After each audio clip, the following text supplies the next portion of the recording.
Bugün Berlin Müzeler Adası'ndayız. Berlin denince gezilecek yerler olarak akla gelen en önemli yer belki de diyebiliriz. Hatta Berlin'e Müzeler Şehri denmesinin sebebi de Müzeler Adası.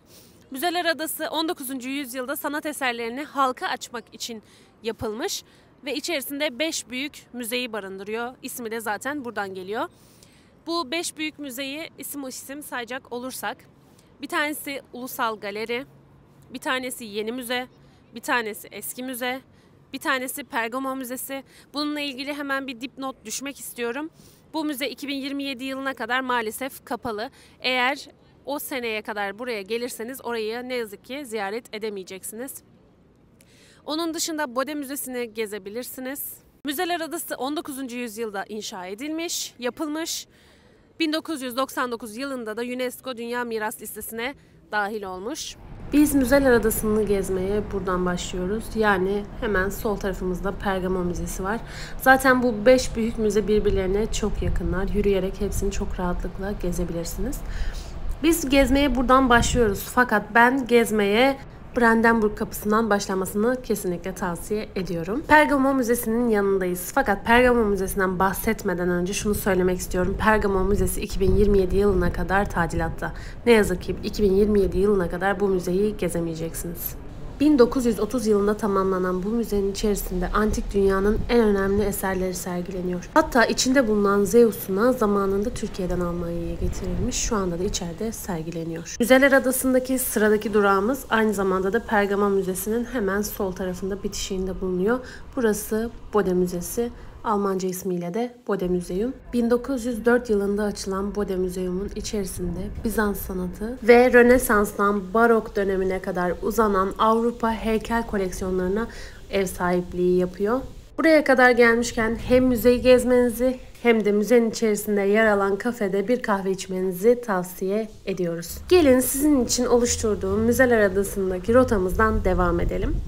Dediğim gibi aslında bu 5 büyük müze birbirlerine o kadar yakınlar ki şimdi siz de bunu anlayacaksınız. Zaten aslında şu anda bu karenin içerisinde de birkaç tanesi gözüküyor. Biraz sonra görünce siz de dediğim gibi hepsini anlamış olacaksınız. Nehir kenarında yürüyerek hem bu manzaranın tadını çıkaralım hem de bir sonraki noktalara doğru devam edelim. Şimdi sol tarafımda Alexanderplatz, sağ tarafımda Berliner Dom. Hemen biraz daha sağa dönünce Alte National Museum, yani eski ulusal müze. 5 büyük müzeden bir tanesi oluyor kendisi. Şimdi o tarafa doğru devam edeceğiz. Bode Museum hemen arkamızda kaldı. Berlin'e ne zaman gelmek lazım diye soracak olursanız bence kesinlikle yaz aylarında gelmelisiniz.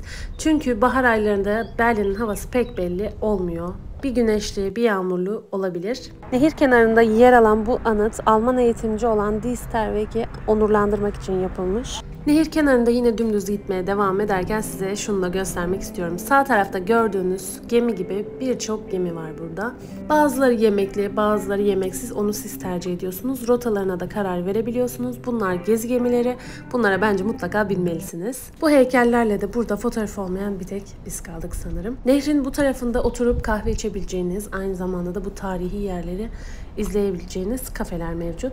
Buralarda biraz dinlenebilirsiniz. Yavaş yavaş Berliner Dom'a doğru yaklaşırken ben de tarihini anlatmaya başlayayım. Berliner Dom aslında Berlin Katedrali, fakat gerçek bir katedral değil. Katolik ve bazı protestan geleneklerine göre bir katedralin katedral olabilmesi için piskoposun makamı olması gerekiyor. Fakat Berliner Dom bir piskoposluk makamı değil. Katedral olmamasına rağmen halk arasında yine de katedral diye anlatılıyor. Bunun sebebi gerek ihtişamlı mimarisi, gerekse tarihi. Berlin denince akla gelen en ünlü turistik yerlerden bir tanesi de aynı zamanda Berliner Dom. Berliner Dom'un içini gezdikten sonra terasını ziyaret etmeyi unutmayın. Berliner Dom'un terasından bütün Berlin'i görebilirsiniz. Katedralin içerisinde Prusya Kraliyet ailesinin mezarlarını da görebilirsiniz. Bu katedralin yapımı 1905 yılında tamamlanmış. İkinci Dünya Savaşı'nda birçok yer gibi Berlin Katedrali de çok ciddi hasar almış. Restorasyonlardan sonra 1993 yılında tekrar ziyaretçilere açılmış. Peki Berliner Dom gerçek katedral değilse gerçek katedral nerede? Bunu da gezimizin ilerleyen rotalarında size göstereceğim. Katedralin önünde bulunan büyük yeşillik parkta da oturup dinlenebilir. bolca fotoğraf çekebilirsiniz. Hemen Berliner Dom'un çaprazına doğru döndük. Bunlar aynı parka bakıyorlar. Burası Altes Museum, yani eski müze. Eski müze aynı zamanda Berlin'in ilk müzesi. Ayrıca da Açlık Oyunları, Kuşların ve Yılanların şarkısının bazı sahneleri eski müzede çekilmiştir. Eski müze 1830 yılında açılmış ve içerisinde antik Yunan ve Roma eserleri sergileniyor. Sol tarafta yeni müze, sağ tarafta eski ulusal galeri var. Yeni müze 1859 yılında açılmış fakat 2. Dünya Savaşı'nda çok ciddi hasarlar almış. Daha sonrasında da yenilenip tekrar halka açılmış. İçinde antik Mısır eserleri sergileniyor. Burası Alte National Galeri, yani eski ulusal galeri diye geçiyor. Mimarisiyle antik bir tapınağı andıran bu müze 1876 yılında açılmış. Müze romantizm, empresyonizm ve neoklasik sanat eserlerini barındırıyor. Burayı da ziyaret edebilir. Hatta burada fotoğraflar çekinebilirsiniz. Müzeler Adası denince akla 5 büyük müze gelse de Müzeler Adası sadece bu 5 müzeden oluşmuyor. Şu anda görmüş olduğunuz müze Alman Tarih Müzesi ve Berliner Dom'un hemen karşısında yer alıyor. Berlin'e gezi planlayanlar için benden bir tavsiye olsun. Müzeler Adası'na kesinlikle bir gününüzü ayırmalı, buradaki müzeleri gezmelisiniz. Burası çok büyük bir alan, videoda pek anlaşılmıyor olabilir. Bu gördüğünüz bina 1818 yılında kraliyet ailesinin muhafız binası olarak yapılmış. 1931 yılında ise bir anıta dönüştürülmüş. Gördüğünüz gibi burada farklı dillerde içerisinde Türkçenin de olduğu anlatımlar var. Heykelin ismi, anıtın ismi Yeni Uyanış. Savaş ve tiranlık mağdurları merkez anıtı olarak da geçiyor. Burası Berlin Opera Binası, Berlin'deki en büyük opera binası. Aynı zamanda da yürüdüğümüz bulvardan bahsetmek istiyorum. Burası Berlin'in ünlü bir bulvarı. Benim dediğim gibi Brandenburg kapısından başlayıp bu tarafa doğru yürürseniz bu bulvar üzerinde yürümüş olacaksınız. Opera binasının yan tarafındayız. Opera binası 1612 yılında yapılsa da 2. Dünya Savaşı'nda yıkılmış ve daha sonrasında yeniden inşa edilmiş. Burası Bebelplatz Meydanı. Karşı taraf Humboldt Üniversitesi'nin kütüphanesi. Sağ tarafta da Humboldt Üniversitesi'nin ana binası var. Ben size bu kütüphaneyi gösterirken bir yandan da Humboldt Üniversitesi'nden bahsetmek istiyorum. Humboldt Üniversitesi 1810 yılında inşa edilmiş ve bu üniversitede ünlü isimler ya çalışmışlar ya da okumuşlar.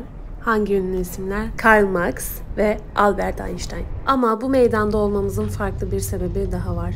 10 Mayıs 1933 yılında Nazi rejimi tarafından kendi ideolojilerine uymayan kitaplar toplatılıp bu meydanda yakılmış ve şu anda bununla ilgili bir anıt var. Kitabı yakılan yazarlar arasında Karl Marx ve Freud da bulunuyor. Bu gördüğünüz camdan aşağıya baktığınız zaman aşağıda boş rafları olan bir kütüphane görüyorsunuz. Bu anıtsal bir yapı. Biraz önce gösterdiğim yazıdaysa Türkçe'ye şu şekilde çevirebiliriz diye düşünüyorum. Bugün kitapları yakanlar, yarın insanları da yakarlar. Tam çevirisi bu olmasa da anlam olarak bu manaya geliyor. Buralara gelmişken burayı da görmeden bence kesinlikle gitmemelisiniz. Burası görülmeye değer.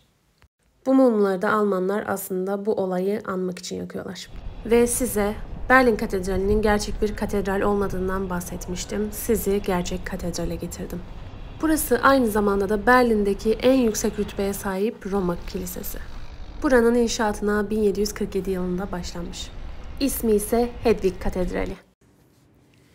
Başka bir videoda, başka keşfedilecek bir yerde ve yeni öğreneceğimiz bilgilerle görüşmek üzere. Hoşça kalın.